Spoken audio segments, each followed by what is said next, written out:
Tomorrow at 11 o'clock Central, the Nebraska Cornhuskers take on the Houston Christian Huskies in a massive game, not necessarily because of the score, not necessarily because of the result, but because of all the small, minute details that we need to clean up now rather than later that are going to pay massive dividends going into Michigan, going into the rest of the season, and so much more. So in today's video, I'm going to give you my final and official predictions for this ball game. We're going to take it quarter by quarter, play by play, who ends up breaking out, who doesn't, what is one positional group that I have my eyes out for, what are some massive coaching adjustments that we need to see, offensive and defensive MVPs, and then when it's all said and done, my official score prediction, who gets it done and by how much. So really quick, we have a lot to talk about. Hit that like button if you're fired up. And also, if you're a diehard Nebraska fan and are not subscribed, what are you waiting for daily content talking Huskers just like this? It's no brainer. Take 2 seconds. Join the family. Hit that subscribe button. Thank you so much.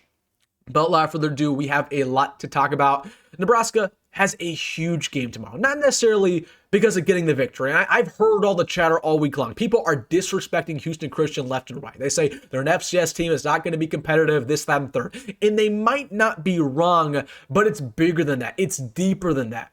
It's because of all the small, minute details that we need to fix going into a massive game next week versus Michigan. So let's get to my official prediction. We're going to take it play by play. We'll go into who balls out. We'll have 5 in-game predictions. Then we'll go to the score prediction, the MVPs, and a couple other surprises. So let's get things started with my first prediction for this ball game.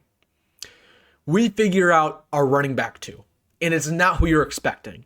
Okay, that's the big concern in my eyes going into the rest of the season for Nebraska. We feel great about Emmett Johnson, but we need to figure out if Emmett Johnson, God forbid, were ever to go out of the ball game or were ever to get injured, who that guy is going to be who's going to step up and play at a high level. And I believe we're going to get our answer tomorrow versus Houston Christian. Isaiah Mozee will be that player for the Huskers. Now, we have a lot of talent there. Again, Mekhi Nelson has a lot of talent. Great burst, great explosiveness. Quinn Ives looked pretty good last week versus Akron in his 4 carries. But every single running back on our roster, they all struggle with the same thing. It's the intangibles. It's the patience inside the pocket. It's shooting through the gaps. And don't get me wrong, Isaiah Mozee's not a finished product there either. He has some issues there. But the reason why he's going to be running back 2 very clearly after Houston Christian is all the small things he does well. The run after catch ability, the ability to catch passes, right? Whether it's in the backfield, in the slot, in motions, on jet sweeps, he can do everything, right? Again, he can make a miss in a phone booth, but he can also break a lot of tackles, right? He can have that big playability. And also, yes, is he maybe not the smartest running back in the world? He's still adjusting to the position. You're absolutely right.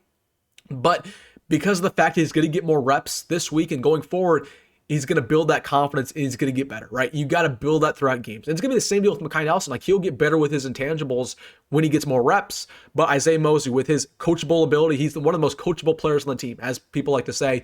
Again, I believe his potential and really his production is going to skyrocket, and you're going to see that very clearly tomorrow. So my prediction for Isaiah Mozee, 100 all-purpose yards and 2 touchdowns on the game, and he breaks out in a big way. Second prediction for tomorrow. I'm going to make my statement. Okay, this is a hot take. The secondary continues to make history, continues to break records. We know that in the first 2 weeks of the season, we've never seen anything like this. In week 1, Nebraska only gave up 69 passing yards, and in week 2, they only gave up 67 passing yards. In both weeks, they gave up less than 70. Okay, right now, Nebraska statistically has the #1 secondary in America, the least passing yards given up per game. Okay, so you think it'd be impossible for Nebraska to one-up that, and yet they're going to find a way. Okay, you look at Houston Christian's roster, they don't have quarterback. They don't have a quarterback who can, make plays with his arm, make plays with his legs. He's not very accurate. He throws a lot of interceptions. They don't have a lot of production at wide receiver either. Okay, what I believe is going to happen tomorrow is Houston Christian has less than 50 yards passing. And not only that, but Nebraska has 3 takeaways, 3 interceptions from the secondary. I think it's going to be lights out. This is the big breakout game for a lot of these players. I feel great about them shutting down the passing attack, but we haven't shown the ability to take the ball away. That's going to change because Houston Christian, they have a turnover issue, and we're really going to exploit that. So I think it's going to have 3 interceptions. I can't tell you who just yet. I might go back to that later in the video, but 3 interceptions for Nebraska on the day. Third prediction. A lot more bench pieces get in the ball game, and shine for the Husker. I mean, you got to start off with TJ Lateef, right? I'm excited to see him. He's going to get a lot more run. I believe Dylan's going to be out of the ball game going into the second half. So TJ Lateef, he's probably going to get about 5 drives under his belt, okay? I already trust him from a confidence standpoint, from a composure standpoint. My big challenge to TJ, though, I want to see 2 drives, okay? Not 1, but 2 drives where he goes down the entire field and has a touchdown, right? I'm talking 70, 80 yards, okay? Not where he gets the ball at the 40-yard line. No, I want him to go all the way down the field, have a sustained 5 or 6 minute drive, okay? That's what I want to see from TJ. And I also want to see him use his legs a little bit more. I want to see more designed, zone reads, right? Options, right? I want to see him, again, when the pocket breaks down, use your legs, get 10, 15 yards, right? Because that's really the big thing about his game that makes him a complete and really exciting quarterback. But I don't want him to play too well because, with the transfer portal, teams are going to get desperate and start calling him. So I want him to play well, but not too well because I want him to stay with Nebraska long term. And also, hey, we might see Marcus Davila tomorrow. You never know. So I'm excited to see Marcus Davila. And then going on some more players I think will play well.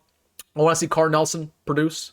I mean, that's a non-negotiable. Cortez Mills, Jeremiah Jones, they should eat. You go to this offensive line, right? I mean, Grant Briggs, President Tamoa, Sam Sledge, Houston Kaahaaina-Torres, all those guys are going to get huge opportunities to get reps and to improve. With the offensive line, there's only so much you can do in practice. You really improve steadily when you actually get real game time, right? So I think those guys are going to get a really big chance. I mean, you go to the defense side of the football. Cade Petschok, I think he balls out again, not only as a depth piece, but I think he's going to prove to this coaching staff why he should be in the second string unit, why he could potentially start as the year progresses, right? I mean, he was so good versus Akron, had that clutch 4th down stop, had that clutch safety, had a couple pressures in there. So, I mean, Cade Petschok's a baller, man. I'm excited to see what he can do, along with Dawson Mayer as well. Dawson kind of struggled last week, but I think Dawson could have a lot better performance against a very weak offensive line at Houston Christian. And then, a couple other guys. I want to see some more kickers out there. That's kind of my hot take. Kyle Keenan's a great kicker, and he's going to be our guy for the foreseeable future. But I want to see John Hall just a little bit, just in case, God forbid something were to happen to Kyle Keenan. I just want to see John Hall once or twice. Is that too much to ask? Just once or twice, John Hall out there. That's what I will say. 4th thing, my prediction. I do think there's 2 things we'll struggle at, okay, in particular. The penalties. Okay, I don't believe that's going to go away for Nebraska this season. I'm at that point. We had 3 versus Cincinnati, and that's not too much, but all 3 of those came in crucial moments. We had 6 versus Akron, which, again, that's just can't happen. Can't happen at all. You can't have 6 penalties versus a MAC team. So we have a lot of issues there, right? Again, with these false starts, these offsides, again, just the small little things, pass interferences here and there, right? Blocking the backs. We've had some crazy calls against us. And we know that in the Big Ten, I mean, the calls are always going to be rough. The refs are really never going to be on our side. So we got to expect that. So we got to be the most disciplined team possible. My challenge to the team is to have 2 or less penalties. I don't think that's going to happen, but that is my expectation, is the penalties still continue to be a little bit of a problem. And then also, I do think the defensive line, it's going to be good and bad in some instances, right? The pass rush will be better, right? From, Willis McGahee, Deshaun McCullough coming from the exterior. But I think once again, the interior is not going to show up in the pass rush. From Elijah Judy, even Van Poppel, Cam Linehard, guys like that, right? I just think, again, I feel better about the exterior pass rush, but it's really where the interior needs to count. I need those guys to eat up the double teams, push guys back in the bull rush, see what happens, right? But the interior just hasn't been good. It hasn't been good. It wasn't good versus Akron. So if they can't play well versus Houston Christian, which I don't think they will, I just can't imagine what's going to happen the rest of the year. But I do think the D-line will struggle in some ways. Final prediction before I get to my score prediction. This is the most important. No injuries. I think we're going to be absolutely perfect, just like we were versus Akron. I mean, that's the most important thing, right? We've got to stay healthy because we know that this season is a marathon, not a sprint. Okay. And the healthiest team is going to win. So that's number 1. And number 2, everybody has fun.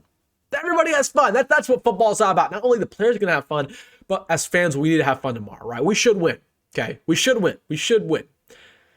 I don't want to jinx anything. But as Nebraska fans, we know that no win comes easy. So you got to enjoy every single one. I don't want anybody to downplay tomorrow's win, say, oh, it was only Houston Christian. No, enjoy it. Enjoy it in any form because wins don't come easy and all of them count the same.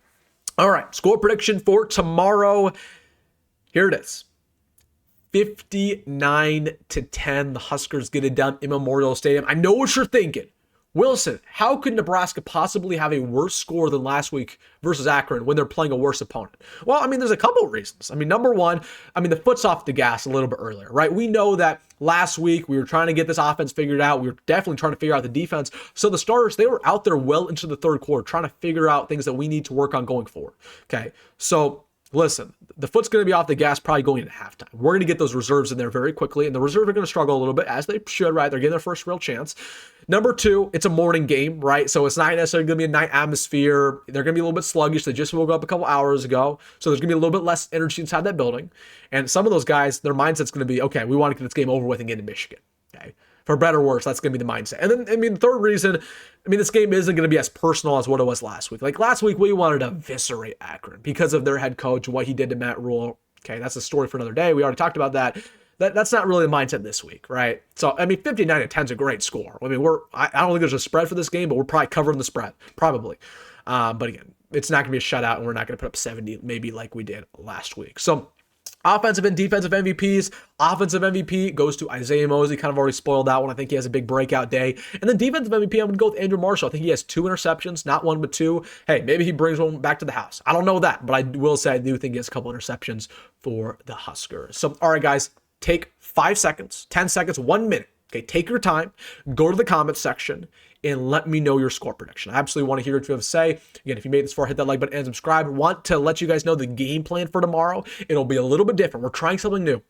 I will be going live during the game. So we will be doing a live stream during the game. We'll be reacting to the game. We'll be calling the game. So again, a little bit different, but we're going to do that. And then we will also, of course, have a post-game video and a post-game live stream talking about everything. But we will also be live during the game. So if you guys want to hop on and check it out, absolutely do so. Also, I'll see you guys tomorrow at 11 o'clock Central on this channel. We'll be going live. We will see you then. Have a good one, guys.